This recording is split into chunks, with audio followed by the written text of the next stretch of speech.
माता की। આપણો તિરંગો ઝૂકવો ના જોઈએ હા। ભારત માતા की। ભારત માતા की। ગુજરાતના મુખ્યમંત્રી શ્રીમાન ભૂપેન્દ્રભાઈ પટેલ, કેન્દ્રમાં મંત્રીમંડળના મારા સાથી મનોહરલાલજી, મંત્રીમંડળના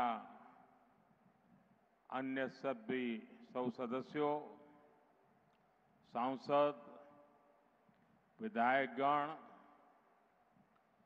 अन्य सौ वरिष्ठ महानुभाव અને કચ્છના મારા વાલા ભાઈઓ અને બહેનો,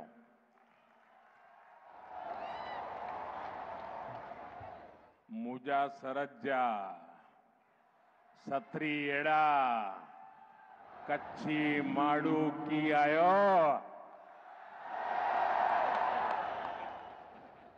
આઉં કચ્છ જા સપૂત એડા क्रांति गुरु श्यामजी कृष्ण वर्मा के घणे घणे नमन करिया तो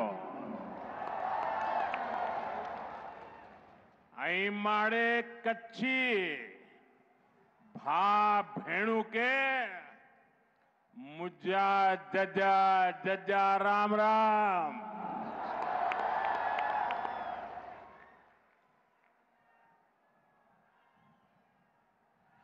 साथियों, कच्छ की इस पावन धरा पर आशापुरा माता के आशीर्वाद हमारी सारी आशाएं पूरी करती हैं। आशापुरा माता ने हमेशा इस धरती पर अपनी कृपा रखी है। मैं आज कच्छ की धरती से मां आशापुरा को श्रद्धापूर्वक नमन करता हूं और सभी जनता जनार्दन को प्रणाम करता हूं। साथियों, मेरा और कच्छ का नाता बहुत पुराना है। आप लोगों का प्यार भी इतना है कि मैं अपने आप को कच्छ आने से कभी रोक नहीं पाता हूं।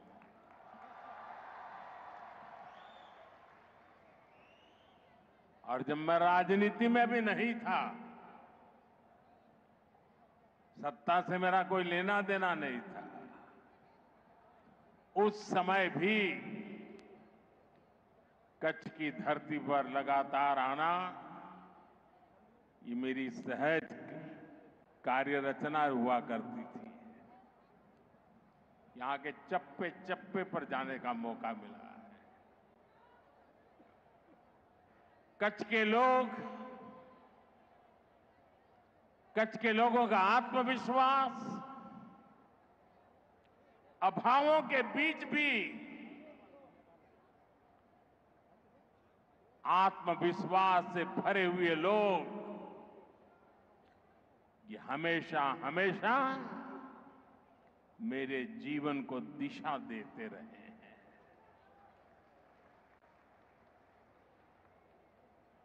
जो पुरानी पीढ़ी के लोग हैं वो जानते हैं, वर्तमान पीढ़ी को शायद पता नहीं है। आज तो यहां का जीवन बहुत आसान हो गया, लेकिन तब हालात कुछ और हुआ करते थे। और जब मुख्यमंत्री के रूप में मुझे याद है, जब पहली बार नर्मदा का पानी कच्छ की धरती पर आया, शायद वो दिन कच्छ के लिए दिवाली बन गया था। और ऐसी दिवाली पहले कभी भी कच्छ ने देखी नहीं होगी जो उस दिन हमने देखी थी। पानी के लिए सदियों से तरसता कच्छ, मां नर्मदा ने हम पर कृपा की और मेरा सौभाग्य है कि सूखी धरती पर पानी पहुंचाने के कार्य में निमित्त बनने का मुझे अवसर दिया आप सबने।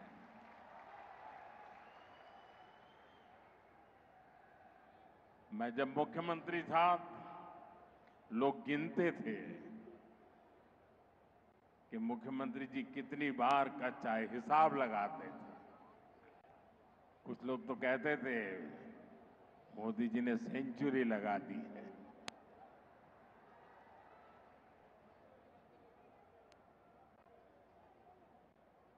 अनेक गांवों में जाना, मेरे कार्यकर्ताओं के घरों में जाना, लोगों को मिलना, मेरे कार्यालय में जाकर के बैठना, ये मेरे स्वाभाविक गतिविधि का हिस्सा था।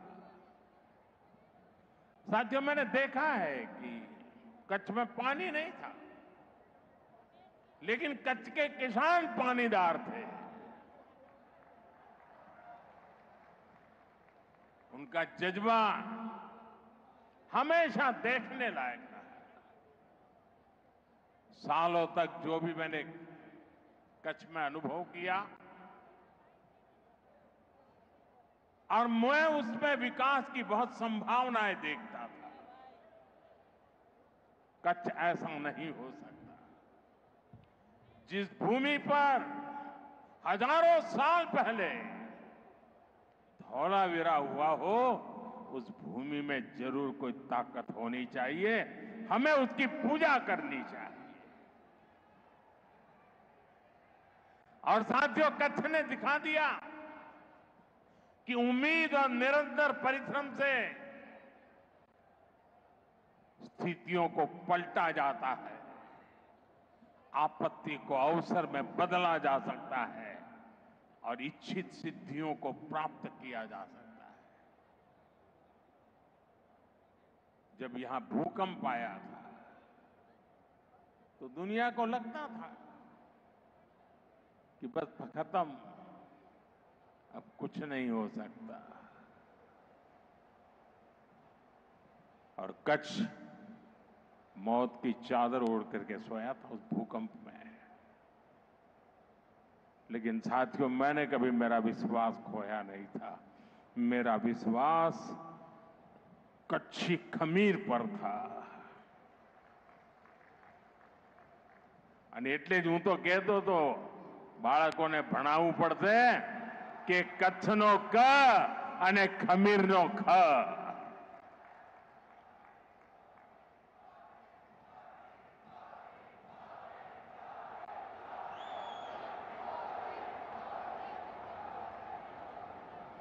लेकिन मुझे विश्वास था कि कच्छ इस संकट को परास्त करेगा, भूकंप को भी कंपा करके मेरा कच्छी मारू खड़ा हो जाएगा। और आपने बिल्कुल वैसा ही किया। आज कच्छ व्यापार, कारोबार का, टूरिज्म का एक बड़ा सेंटर है। आने वाले समय में कच्छ की ये भूमिका और बड़ी होने वाली है। इसलिए जब भी मैं कच्छ विकास को गति देने आता हूं, मुझे लगता है कि मैं और कुछ करूंगा, और नया करूंगा, और ज्यादा करूंगा। मन रुकने का नाम नहीं करता है। आज यहां विकास से जुड़े 50,000 करोड़ रुपए से अधिक के प्रोजेक्ट का शिलान्यास और लोकार्पण हुआ है। एक समय था पूरे गुजरात में 50,000 करोड़ की योजना सुनाई नहीं देती थी। आज एक जिले में 50,000 करोड़ रुपए का काम। साथियों, ये प्रोजेक्ट भारत को दुनिया की एक बहुत बड़ी और ब्लू इकोनॉमी बनाने, ग्रीन एनर्जी का सेंटर बनाने में भी मदद करेगी। मैं आप सभी को, मेरे प्यारे कच्छियों को, इन सभी विकास कार्यों के लिए बहुत बहुत बधाई देता हूं। एक बार तिरंगा फहरा करके जरा अपना आनंद भी जताइए, उत्साह भी जताइए।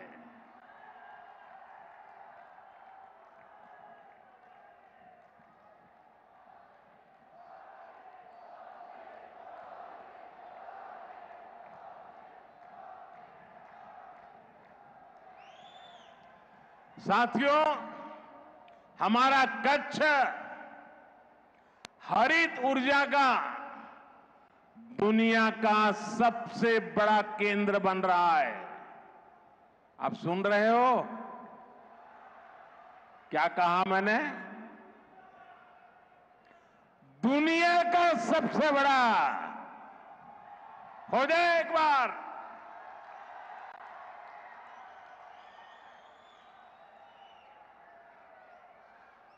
ग्रीन हाइड्रोजन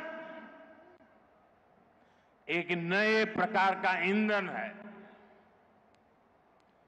आने वाले समय में कारें, बसें, स्ट्रीट लाइट ये ग्रीन हाइड्रोजन से चलने वाली है।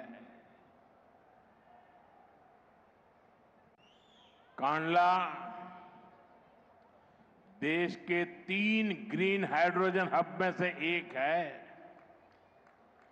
आज भी यहां ग्रीन हाइड्रोजन कारखाने का शिलान्यास हुआ है।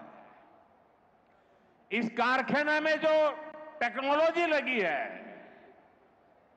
आप गर्व करेंगे साथियों, वो भी मेड इन इंडिया है।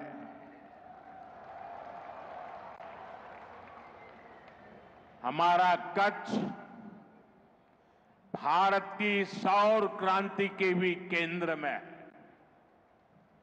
दुनिया के सबसे बड़े सोलर पावर प्रोजेक्ट में से एक यहां मेरे कच्छ में बन रहा है।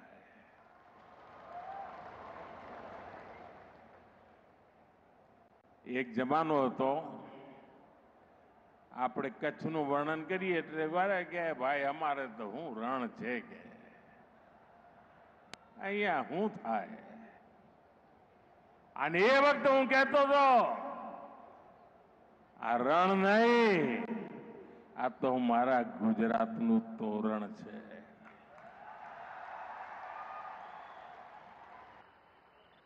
અને એ જ રણ જે ધૂળની ડમરીઓ અને ખારા પાટ આપણને ઘેરતા હતા, એ જ રણ હવે આપણને નહીં, આખા હિન્દુસ્તાનને ઉર્જાવાન બનાવવાના છે। खावड़ा कॉम्प्लेक्स के कारण कच्छ पूरी दुनिया के एनर्जी मैप में अपनी जगह बना चुका है। साथियों, हमारी सरकार का प्रयास है कि आपको पर्याप्त बिजली भी मिले और बिजली का बिल भी 0 हो। और इसलिए हमने पीएम सूर्यघर मुफ्त बिजली योजना शुरू की है। गुजरात में लाखों परिवार इस योजना से जुड़ चुके हैं। भाइयों और बहनों, दुनिया के जिन भी देशों ने समृद्धि पाई है, वहां समंदर समृद्धि का एक बहुत बड़ा कारण रहा है। यहां भी धोलावीरा का उदाहरण हमारे सामने है। लोथल जैसे प्राचीन पोर्ट सिटी यहां हुआ करते थे। ये भारत की प्राचीन सभ्यता की समृद्धि के केंद्र रहे हैं। हमारा पोर्ट लेड डेवलपमेंट का विजन इसी महान विरासत से प्रेरित है। भारत पोर्ट्स के इर्द गिर्द बसे शहरों को विकसित कर रहा है। सी फूड से लेकर टूरिज्म और ट्रेड तक कोस्टल रीजन में देश एक नए इकोसिस्टम का निर्माण कर रहा है। देश पोर्ट्स के विस्तार और आधुनिकीकरण उस पर बहुत बड़ा निवेश कर रहा है और इसके परिणाम भी शानदार है। देश के कुछ बड़े पोर्ट्स ने पहली बार एक साल में record 15 crore tonne cargo handle किया है। इसमें हमारा कंडला का दीनदयाल पोर्ट भी शामिल है। देश के कुल समुद्री व्यापार कारोबार का लगभग 1/3 हिस्सा अकेले हमारे कच्छ के ही बंदरगाह से हैंडल होता है। इसलिए कांडला और मुंद्रा पोर्ट की कैपेसिटी को, उसकी कनेक्टिविटी को लगातार बढ़ाया जा रहा है। आज भी यहां शिपिंग से जुड़ी कई सुविधाओं का लोकार्पण किया गया है। यहां नई जेटी बनाई गई है। यहां ज्यादा से ज्यादा सामान स्टोर हो सके, इसके लिए कार्गो स्टोरेज सुविधा बनाई गई है। इस वर्ष बजट में हमने मैरीटाइम सेक्टर के लिए एक स्पेशल फंड की घोषणा की है। बजट में शिप बिल्डिंग पर भी जोर दिया गया है। हम अपनी जरूरत के लिए भी और दुनिया की जरूरत के लिए भी भारत में ही बड़े जहाज बनाएंगे। एक जमाना था, આપણું માંડવી તો એના જ માટે મશહૂર હતું। મોટા મોટા જહાજ આપણા લોકો બનાવતા હતા। આજે પણ એ શક્તિ માંડવીમાં જોવા મળે છે। હવે આપણે આધુનિક જહાજ લઈને દુનિયામાં જવા માંગીએ છીએ। એનું નિર્માણ કરીને એને એક્સપોર્ટ કરવા માંગીએ છીએ અને એનાથી આપણા હજારો નવજવાનોને શિપ બિલ્ડિંગ, આપણે ત્યાં અલંગમાં શિપ બ્રેકિંગ યાર્ડ છે, આપણે હવે તાકાત લગાવી છે શિપ બિલ્ડિંગમાં અને આ એવું ક્ષેત્ર છે કે જેમાં રોજગારના સૌથી વધારે અવસર છે। साथियों, हमारे कच्छ ने हमेशा अपनी विरासत का सम्मान किया है। अब ये विरासत भी कच्छ के विकास की प्रेरणा बन गई। बीते 2-2.5 दशक में भुज में टेक्सटाइल, फूड प्रोसेसिंग, सिरेमिक और नमक से जुड़े उद्योगों का बहुत विकास हुआ। कच्ची कढ़ाई, ब्लॉक प्रिंटिंग, बांधनी, कपड़े और चमड़े का काम, इनकी धूम हर तरफ दिखाई देती है। અને આપણું ભુજોડી કોઈ પણ કદાચ હસ્તકલાનું કાર્યક્રમ એવો ના હોય કે એમાં અમારું ભુજોડી ના હોય। અજરક પ્રિન્ટિંગની પરંપરા કચ્છમાં અનોઠી છે અને હવે તો અમારા કચ્છની આ બધી કલાને જીઆઈ ટેગ મળી ગયું છે। એની ઓળખ ઊભી થઈ છે, દુનિયામાં એની ઓળખ ઊભી થઈ ગઈ છે। यानी अब इस पर मोहर लग गई है कि मूल रूप से ये कला कच्छ की है। ये विशेष रूप से हमारे जनजातीय परिवारों के लिए, कारीगरों के लिए बहुत बड़ी पहचान है। इस वर्ष के बजट में केंद्र सरकार ने चमड़ा और कपड़ा उद्योग के लिए अनेक घोषणाएं की हैं।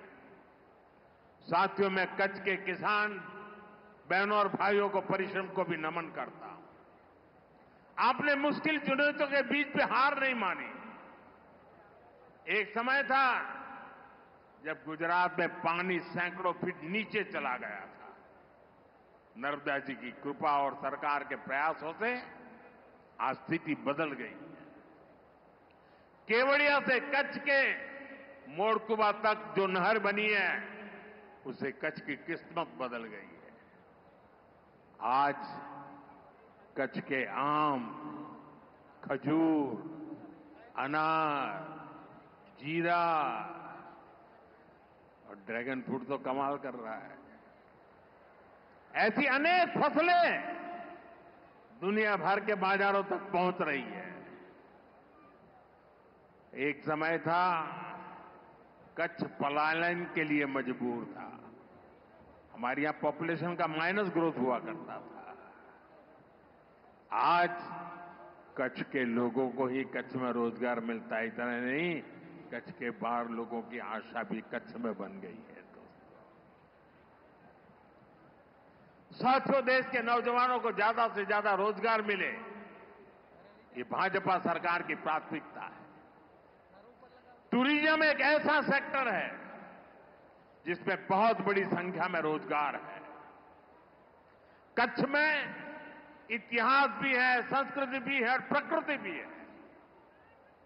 मुझे खुशी है कि कच्छ का रणोत्सव दिनों दिन नई बुलंदी की तरफ बढ़ रहा है।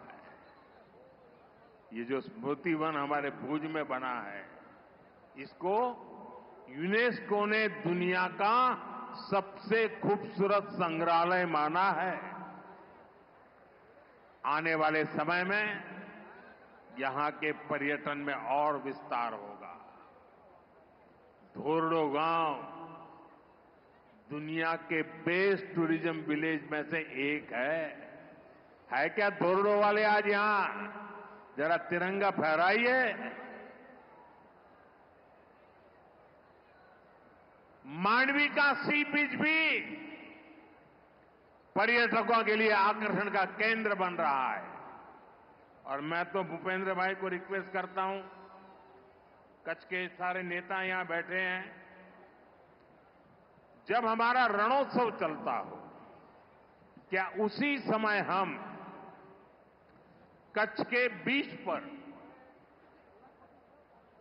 बीच कंपटीशन खेलों की, क्योंकि आजकल बीच गेम्स बहुत पॉपुलर हो रहे हैं। अभी कुछ समय पहले दीव में नेशनल कंपटीशन हुआ। हजारों बच्चे खेलने के लिए आते हैं। बीच की बालू में खेलना होता है। मैं चाहूंगा कि अब रेगुलरली जब रणोत्सव चलता हो, उसी समय हमारे मांडवी के बीच पर देश भर के लोग आए, खेले और बीच उत्सव, यानी एक प्रकार से कच्छ टूरिज्म के अंदर नई नई ऊंचाइयों को प्राप्त करता चले। आपको जो भी मदद चाहिए, मैं तो मौजूद ही हूं हमेशा।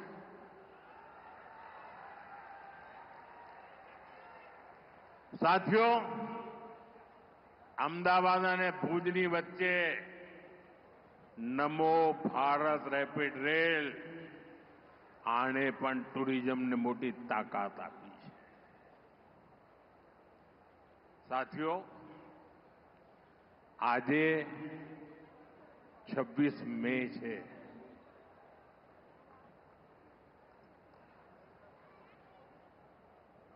કેમ આમ ઠંડા પડી ગયા?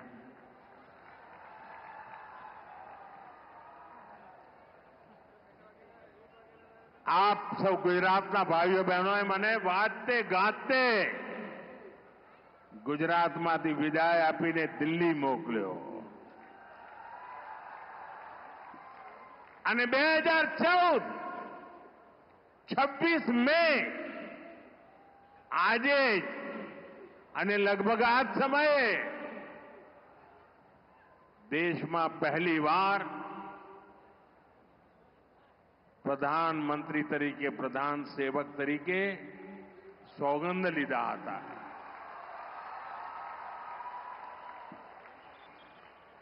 आपना आशीर्वाद थी 26 મે 2014 ગુજરાત સેવામાંથી આગળ વધીને રાષ્ટ્ર સેવામાં 11 વર્ષની યાત્રા અને વિધિના જોગાનુજોગ જુઓ, 26 मई प्रधानमंत्री पद ने 11 વર્ષ થાય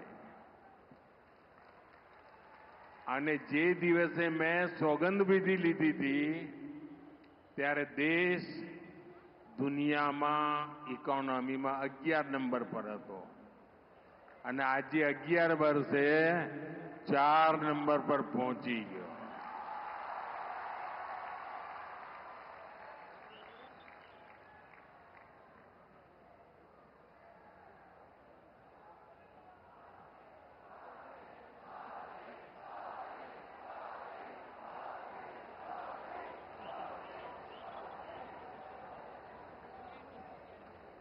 साथियों, भारत टूरिज्म पर विश्वास करता है. टूरिज्म लोगों को जोड़ता है. लेकिन पाकिस्तान जैसा देश भी है जो टेररिज्म को ही टूरिज्म मानता है और ये दुनिया के लिए बहुत बड़ा खतरा है. हमारे गुजरात में कच्छ के लोगों को पता होगा कि पहले गांधीनगर से कोई भी मंत्री मुख्यमंत्री कच्छ आते थे 25-30 साल पहले, तो उनके भाषण में पाकिस्तान से शुरू होता था, पाकिस्तान पूरा होता था और कच्छ वालों को बार बार याद कराते थे पाकिस्तान पाकिस्तान पाकिस्तान. आपने देखा होगा 2001 में मैंने तय कर लिया कि मैं समय उसमें बर्बाद नहीं करूंगा.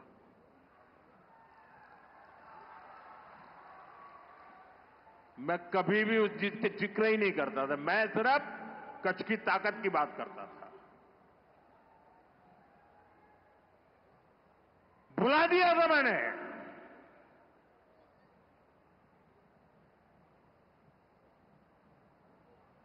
और कच्छ के लोगों ने पूरे सामर्थ्य के साथ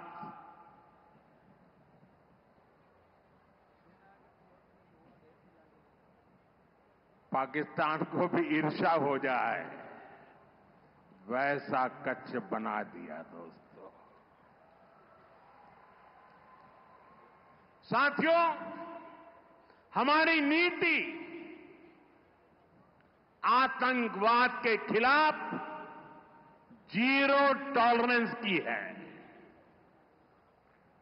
ऑपरेशन सिंदूर ने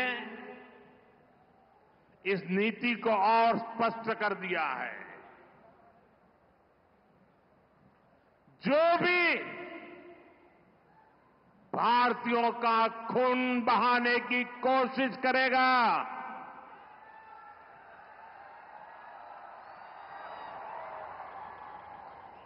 उसको उसकी भाषा में ही जवाब दिया जाएगा.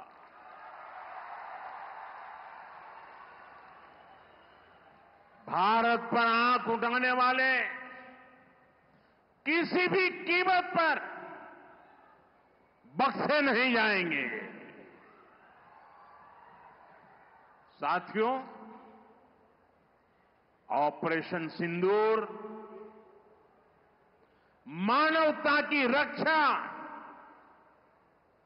और आतंकवाद के अंत का मिशन है.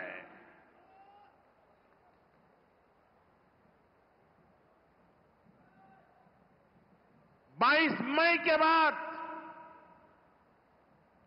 मैंने कभी छुपाया नहीं, सीना तानकर बिहार की जनसभा में मैंने घोषणा की थी,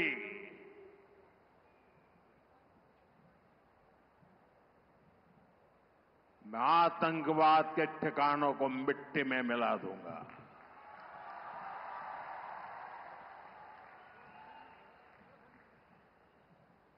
पंद्रह दिन तक हमने इंतजार किया,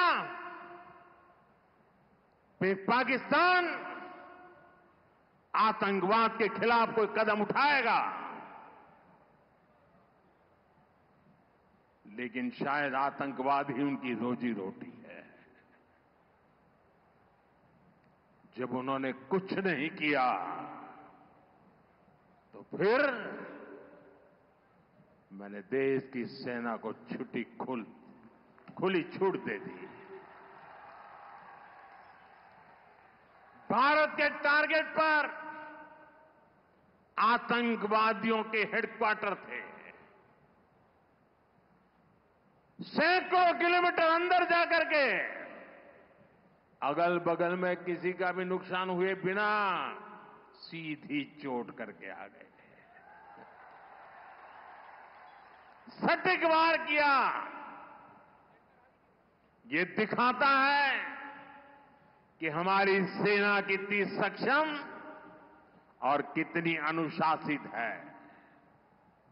हमने दुनिया को दिखाया कि हम आतंकवाद के अड्डों को, उनके ठिकानों को यहां बैठे बैठे मिट्टी में मिला सकते हैं। साथियों, भारत की कार्रवाई से पाकिस्तान कैसे बौखला गया, ये भी हमने देखा है।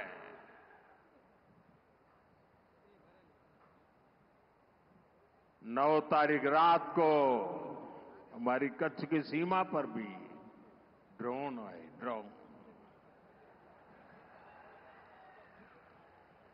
उनको लगता था कि मोदी गुजरात का है तो जरा गुजरात में कमाल कर हुए मालूम नहीं है। जरा 71 को याद कीजिए, ये जो वीरांगना यहां आई थी ना, उन्होंने तुम्हें धूल चटा दी थी। ये माताएं बहनें उस समय 72 घंटे में रनवे तैयार कर दिया और हमने हमले फिर से चालू कर दिए थे। और आज मेरा सौभाग्य है कि 71 की लड़ाई की उस वीरांगना माताओं ने आकर के मुझे आशीर्वाद दिए हैं। इतना ही नहीं, सिंदूर के वृक्ष का पौधा भी दिया है। माताएं बहनें, आपका दिया हुआ ये पौधा अब पीएम हाउस में लगेगा।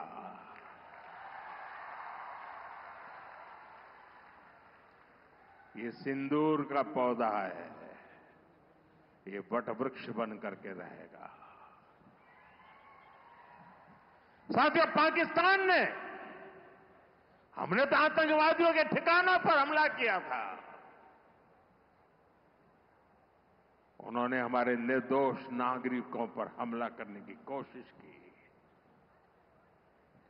और जब उनके ड्रोन दिखने लगे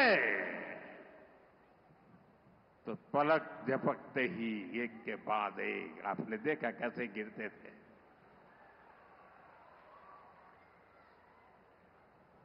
और तब भारत ने भी उनकी सेना पर 2 गुनी ताकत से हमला किया। भारत ने जिस सटीकता से पाकिस्तान के एयरबेस को, उनके सैनिक ठिकानों को तबाह कर दिया, उससे दुनिया हैरान हो गई। जैसा मैंने कहा, आपने तो 71 की लड़ाई देखी है। इस बार पूरा पाकिस्तान कांप रहा था दोस्तों, कांप रहा था। और 71 में वो सोचते थे कि हमने भूज के एयरबेस पर हमला किया था। और उस समय हमारी बहनों ने कमाल करके दिखा दिया था, बहादुरी की मिसाल दिखाई थी। और साथियों, पाकिस्तान के हमले का जवाब हमने इतनी ताकत से दिया कि उनके सारे एयरबेस आज भी आईसीयू में पड़े हैं, आज भी आईसीयू में पड़े हैं। और तब जाकर के पाकिस्तान शरणागति के लिए मजबूर हो गया। पाकिस्तान को लगा बच नहीं सकते। भारत ने रौद्र रूप दिखा दिया है और आखिरकार ये हमारी सेना का पराक्रम था, ये हमारी सेना का साहस था, ये हमारी सेना का सटीक ऑपरेशन था।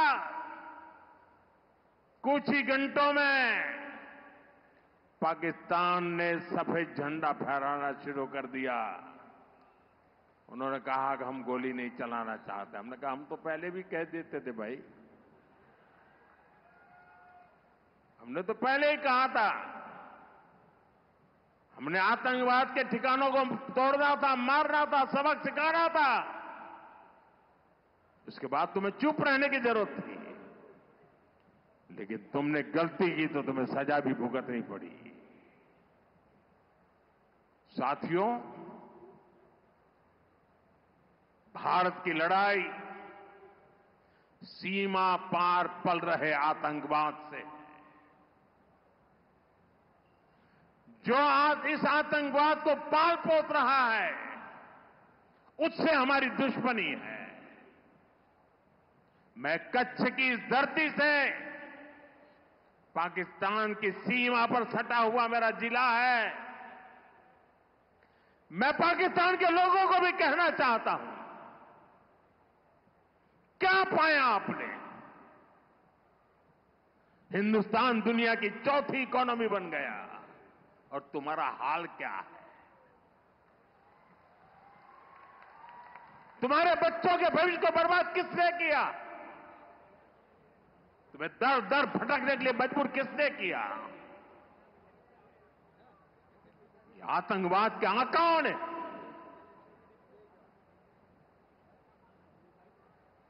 वहां की सेना का अपना एजेंडा। पाकिस्तान के नागरिकों, खास करके वहां के बच्चे, ये मोदी की बात कान खोल करके सुन लो। ये आपकी सरकार और आपकी सेना आतंकवाद को समर्थन दे रही है। आतंकवाद पाकिस्तान की सेना और सरकार के लिए पैसा कमाने का जरिया बन गया है। पाकिस्तान के युवकों को तय करना होगा, पाकिस्तान के बच्चों को तय करना होगा, क्या ये रास्ता उनके लिए ठीक है? क्या उनका भला हो रहा है? सत्ता के लिए जो एक खेल खेले जा रहे हैं, क्या उससे पाकिस्तान के बच्चों की जिंदगी बनेगी? मैं पाकिस्तान के बच्चों को कहना चाहता हूं, ये आपके हुक्मनारा, ये आपकी सेना आतंकवाद के साए में पल रही है।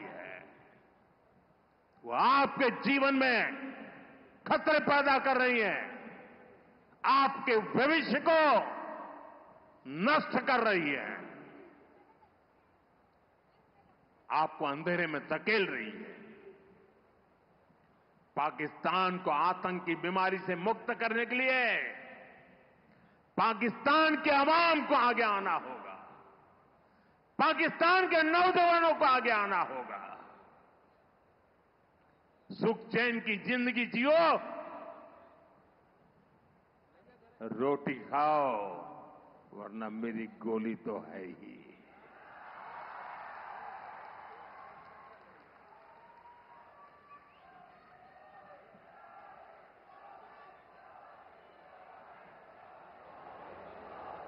साथियों, भारत की दिशा एकदम स्पष्ट है। भारत ने विकास का पथ चुना है, शांति और समृद्धि का रास्ता चुना है। मुझे भरोसा है कि जैसे कच्छ की जो स्पिरिट है, वो भारत को विकसित बनाने के लिए भी प्रेरणा बनेगी। મારા કચ્છી ભાઈ બહેનો, હવે થોડા દાડા પછી આપણું અષાઢી બીજ આવશે. આપણું કચ્છી નવું વર્ષ અહીં આવ્યો છું.